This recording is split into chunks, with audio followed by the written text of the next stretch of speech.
In today's video, I'm going to teach you how to recover the unsaved draft emails from Outlook. Losing a draft can be frustrating, especially if Outlook crashed or closed unexpectedly.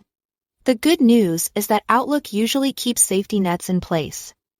And with a few quick checks, you can often get your work back. I'll walk you through 3 places to look. Starting with the easiest. Begin by checking the Drafts folder. This is where Outlook stores auto-saved versions of messages you were composing. Open Outlook and select Drafts from the sidebar. If you see your message, open it and review the content to make sure it's the version you want. Outlook's autosave feature periodically captures your progress. So the recovered draft might be a few minutes behind the last thing you typed. If you are having trouble spotting it in a long list, use the search bar at the top and type in a keyword you remember from the body or subject line.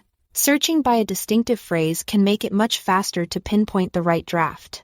If it's not in Drafts, check the Deleted Items folder. Sometimes a draft gets discarded by mistake and lands there.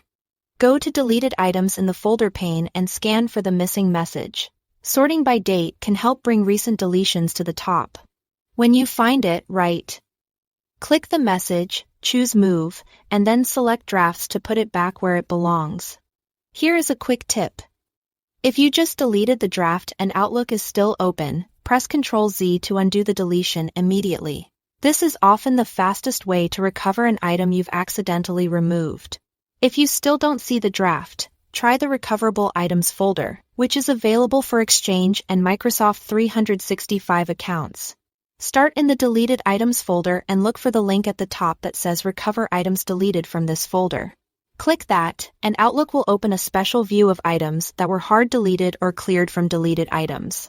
Select the draft you want to restore and click Restore. After restoring, check Deleted Items again for the recovered message. Then move it back into Drafts as before so you can continue editing. That's it. Thanks for watching.